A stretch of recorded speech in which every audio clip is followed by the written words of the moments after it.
The 12 Chairs by Ilf and Petrov. Chapter 14. The Alliance of the Sword and Plowshare. When a woman grows old, many unpleasant things may happen to her. Her teeth may fall out, her hair may thin out and turn gray, she may become short-winded, she may unexpectedly develop fat or grow extremely thin, but her voice never changes. It remains just as it was when she was a schoolgirl, a bride, or some young rake's mistress. That was why Vorobianinov trembled when Polosov knocked at the door and Elena Stanislavovna answered, "Who's that?" His mistress's voice was the same as it had been in 1899, just before the opening of the Paris Fair. But as soon as he entered the room, squinting from the glare of the light, he saw that there was not a trace of her former beauty left. "How you've changed," he said involuntarily. The old woman threw herself onto his neck. "Thank you," she said. "I know what you risk by coming here to see me. You're the same chivalrous knight. I'm not going to ask you why you're here from Paris. I'm not curious, you see." "But I haven't come from Paris at all," said Ippolit Matveyevitch in confusion. "My colleague and I have come from Berlin," Ostap corrected her, nudging Ippolit Matveyevitch. "But it's not advisable to talk about it too loudly." "Oh, how pleased I am to see you," shrilled the fortune-teller. "Come in here into this room. And I'm sorry, Viktor Mikhailovitch, but couldn't you come back in half an hour?" "Oh," Ostap remarked, "the first meeting, difficult moments. Allow me to withdraw as well. May I come with you, dear Viktor Mikhailovitch?" The mechanic trembled with joy. They both went off to Polosov's apartment, where Ostap, sitting on a piece of one of the gates of No. 5 Perelashinsky Street, outlined his phantasmagoric ideas for the salvation of the motherland to the dumbstruck artisan. An hour later, they returned to find the old couple lost in reminiscence. "And do you remember, Elena Stanislavovna?" Ippolit Matveyevitch was saying. "And do you remember, Ippolit Matveyevitch?" Elena Stanislavovna was saying. "The psychological moment for supper seems to have arrived," thought Ostap, and interrupting Ippolit Matveyevitch, who was recalling the elections to the Tsarist town council, said, "They have a very strange custom in Berlin. They eat so late that you can't tell whether it's an early supper or late lunch." Elena Stanislavovna gave a start, took her rabbit's eyes off Vorobianinov, and dragged herself into the kitchen. "And now we must act, and act," said Ostap, lowering his voice to a conspiratorial whisper. He took Polosov by the arm. "The old woman is reliable, isn't she, and won't give us away?" Polosov joined his hands as though praying. "What's your political credo?" "Always," replied Polosov delightedly. "You support Kirillov, I hope?" "Yes, indeed." Polosov stood at attention. "Russia will not forget you," Ostap rapped out. Holding a pastry in his hand, Ippolit Matveyevitch listened in dismay to Ostap, but there was no holding the smooth operator. He was carried away. He felt inspired and ecstatically pleased at this above-average blackmail. He paced up and down like a leopard. This was the state in which Elena Stanislavovna found him as she carted in the samovar from the kitchen. Ostap gallantly ran over to her, took the samovar without stopping, and placed it on the table. The samovar gave a peep, and Ostap decided to act. "Madame," he said, "we are happy to see in you." He did not know who he was happy to see in Elena Stanislavovna. He had to start again. Of all the flowery expressions of the Tsarist regime, only one kept coming to mind: "has graciously commanded." This was out of place, so he began in a businesslike way. "Strict secrecy, a state secret." He pointed to Vorobianinov.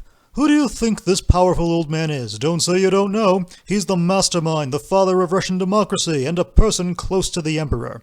Ippolit Matveyevitch drew himself up to his splendid height and goggled in confusion. He had no idea of what was happening, but knowing from experience that Ostap Bender never did anything without good reason, kept silent. Polosov was thrilled. He stood with his chin tucked in like someone about to begin a parade. Elena Stanislavovna sat down in a chair and looked at Ostap in fright.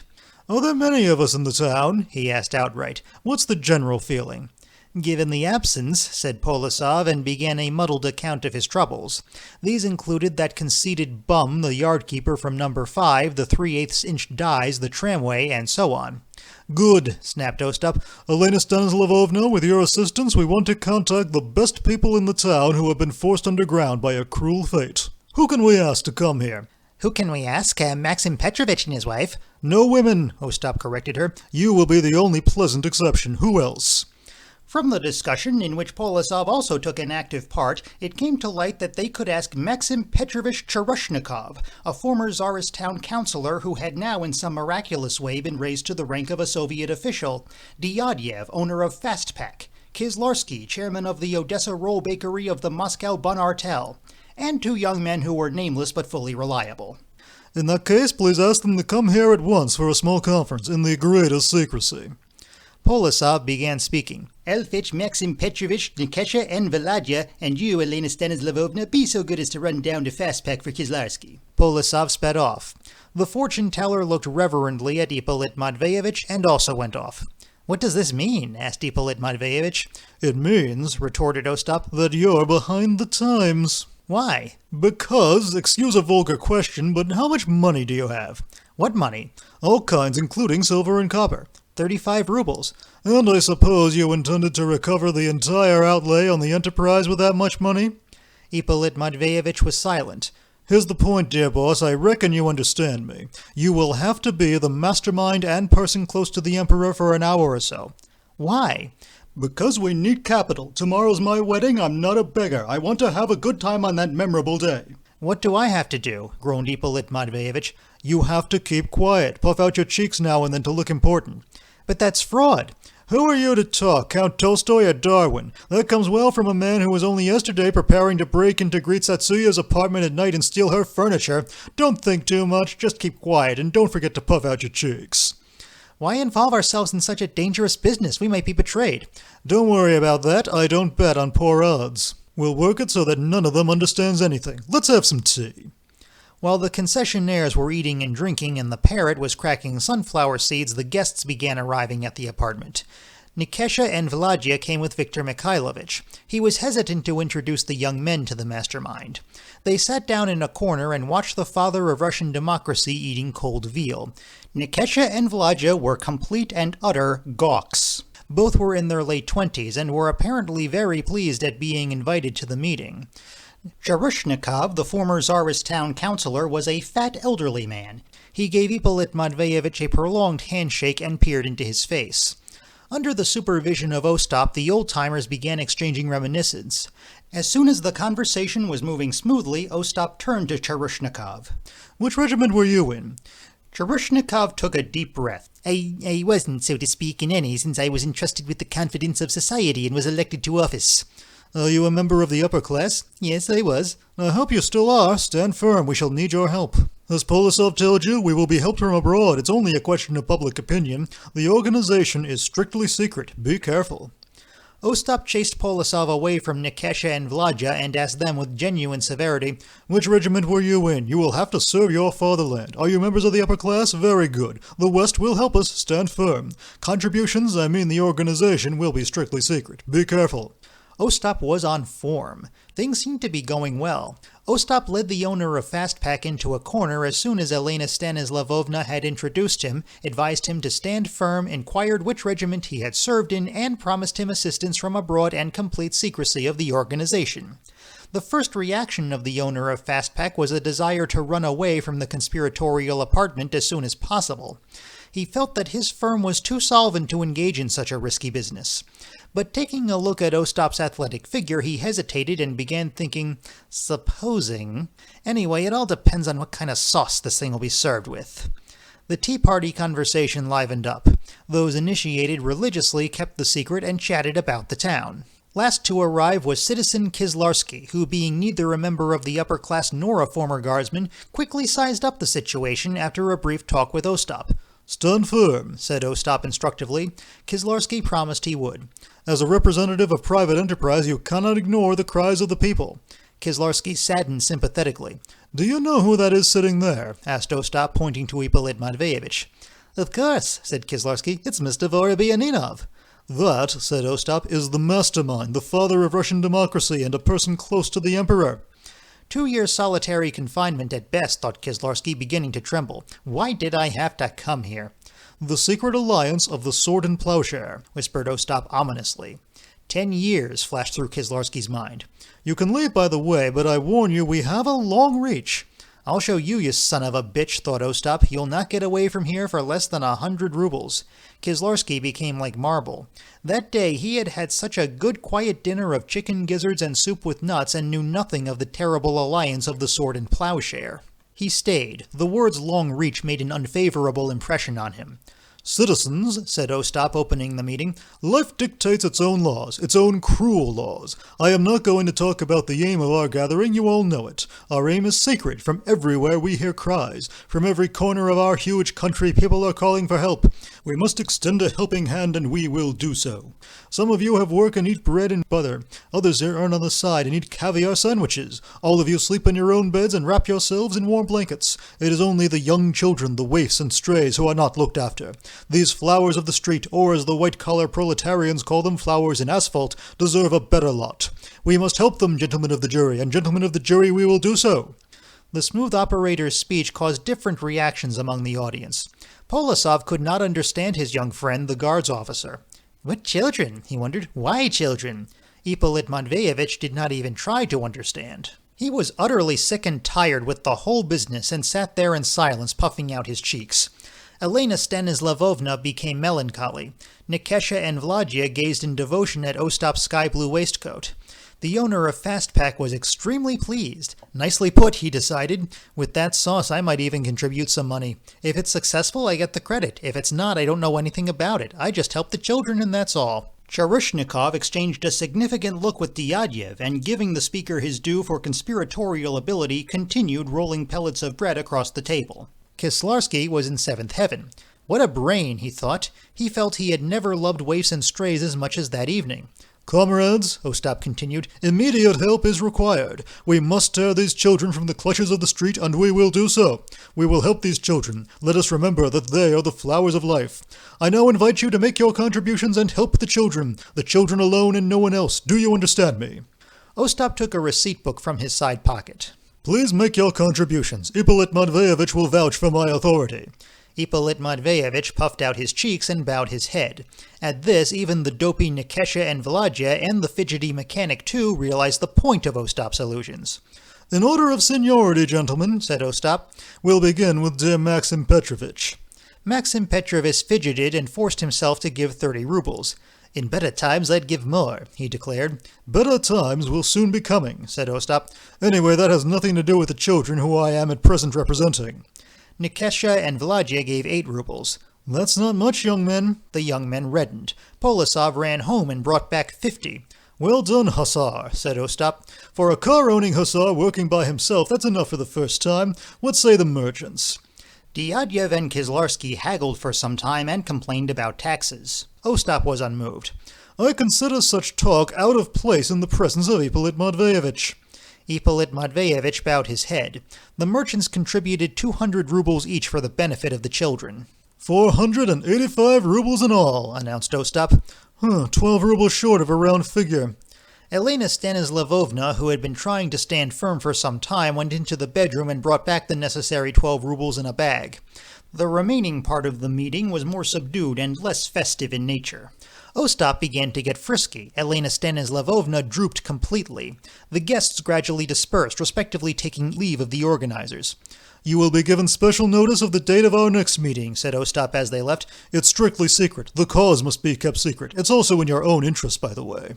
At these words, Kislarski felt the urge to give another 50 rubles and not to come to any more meetings. He only just restrained himself. "Right," said Ostap. "Let's get moving.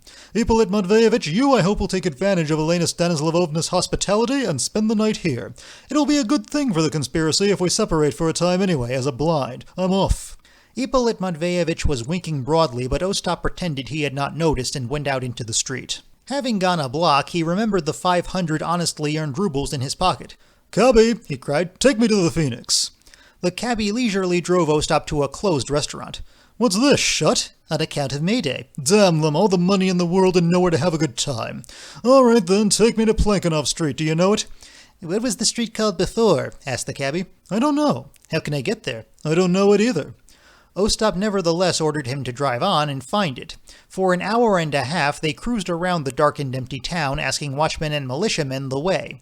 One militiaman racked his brains and at length informed them that Plekhanov Street was none other than the former Governor Street. Governor Street? I've been taking people to Governor Street for 25 years. Then drive there. They arrived at Governor Street, but it turned out to be Karl Marx and not Plekhanov Street. The frustrated Ostap renewed his search for the lost street, but was not able to find it. Dawn cast a pale light on the face of the moneyed martyr who had been prevented from disporting himself. "Take me to the Sorbonne Hotel," he shouted. "A fine driver you are, you don't even know Plekhanov." Widow Gritsatsuya's palace glittered. At the head of the banquet table sat the king of clubs, the son of a Turkish citizen. He was elegant and drunk. All the guests were talking loudly. The young bride was no longer young. She was at least 35. Nature had endowed her generously. She had everything: breasts like watermelons, a bulging nose, brightly colored cheeks, and a powerful neck. She adored her new husband and was afraid of him. She did not therefore call him by his first name or by his patronymic, which she had not managed to find out anyway, but by his surname, Comrade Bender. Ippolit Matveyevitch was sitting in his cherished chair. All through the wedding feast he bounced up and down, trying to feel something hard. From time to time he did. Whenever this happened, the people present pleased him, and he began shouting "Kiss the bride" furiously. Ostap kept making speeches and proposing toasts. They drank to public education and the irrigation of Uzbekistan. Later on, the guests began to depart. Ippolit Matveyevitch lingered in the hall and whispered to Bender, "Don't waste time, they're here." "You're a money grubber," replied the drunken Ostap. "Wait for me at the hotel. Don't go anywhere. I may come at any moment. Settle the hotel bill and have everything ready. Adieu, Field Marshal. Wish me good night." Ippolit Matveyevitch did so and went back to the Sorbonne to worry. Ostap turned up at 5 in the morning carrying the chair. Vorobyaninov was speechless. Ostap put down the chair in the middle of the room and sat on it. "How did you manage it?" Vorobyaninov finally got out. "Very simple, family style. The widow was asleep and dreaming. It was a pity to wake her. Don't wake her at dawn. Too bad. I had to leave a note. Going to Novorkapursk to make a report. Won't be back to dinner. Your own Bunny." And I took the chair from the dining room. There aren't any trams running at this time in the morning, so I rested on the chair on the way. Ippolit Matveyevitch flung himself towards the chair with a burbling sound. "Go easy," said Ostap. "We must avoid making a noise." He took a pair of pliers out of his pocket, and work soon began to hum. "Did you lock the door?" he asked. Pushing aside the impatient Vorobyaninov, he neatly laid open the chair, trying not to damage the flowered chintz. "This kind of cloth isn't to be had anymore. It should be preserved. There's a dearth of consumer goods and nothing can be done about it." Ippolit Matveyevitch was driven to a state of extreme irritation. "There," said Ostap quietly. He raised the covering and groped among the springs with both his hands. The vein stood out like a V on his forehead.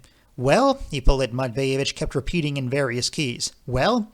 "Well, well and well," said Ostap irritably. "1 chance in 11. He thoroughly examined the inside of the chair and concluded, "And this chance isn't ours." He stood up straight and dusted his knees. Ippolit Matveyevitch flung himself on the chair. The jewels were not there. Vorobyaninov's hands dropped, but Ostap was in good spirits as before. "Our chances have now increased." He began walking up and down the room. "It doesn't matter. The chair cost the widow twice as much as it did us." He took out of his side pockets a gold brooch set with colored stones, a hollow bracelet of imitation gold, 6 gold teaspoons, and a tea strainer. In his grief, Ippolit Matveyevitch did not even realize that he had become an accomplice to common or garden theft. "A shabby trick," said Ostap, "but you must agree I couldn't leave my beloved without something to remember her by. However, we haven't any time to lose. This is only the beginning. The end will be in Moscow. And a furniture museum is not like a widow. It'll be a bit more difficult." The partners shuffled the pieces of the chair under the bed, and having counted their money, together with the contributions for the children's benefit, they had 535 rubles, drove to the station to catch the Moscow train. They had to drive right across the town. On Cooperative Street, they caught sight of Polisov running along the pavement like a startled antelope. He was being pursued by the yard keeper from number 5 Perelishinsky Street. Turning the corner, the concessionaires just had time to see the yard keeper catch him up and begin bashing him. Polisov was shouting, "Help!" and "Bum!" Until the train departed, they sat in the gentlemen's to avoid meeting the beloved. The train whisked the friends towards the noisy capital. They pressed against the window. The cars were speeding over Gusisha. Suddenly Ostap let out a roar and seized Vorobyaninov by the biceps. "Look, look!" he cried. "Quick, it's Alchin, that son of a bitch!" Ippolit Matveyevitch looked downward. At the bottom of the embankment, a tough-looking young man with a mustache was pulling a wheelbarrow loaded with a light brown harmonium and 5 window frames. A shamefaced citizen in a mouse-gray shirt was pushing the barrow from behind. The sun forced its way through the dark clouds, and on the churches the crosses glittered. "Pasha, you doing a market?" Pasha Emilovich raised his head, but only saw the buffers of the last coach. He began working even harder with his legs. "Did you see that?" asked Ostap delightedly. "Terrific, that's the way to work." Ostap slapped the mournful Vorobianinov on the back. "Don't worry, Dad, never say die. The hearing is continued. Tomorrow evening we'll be in Moscow."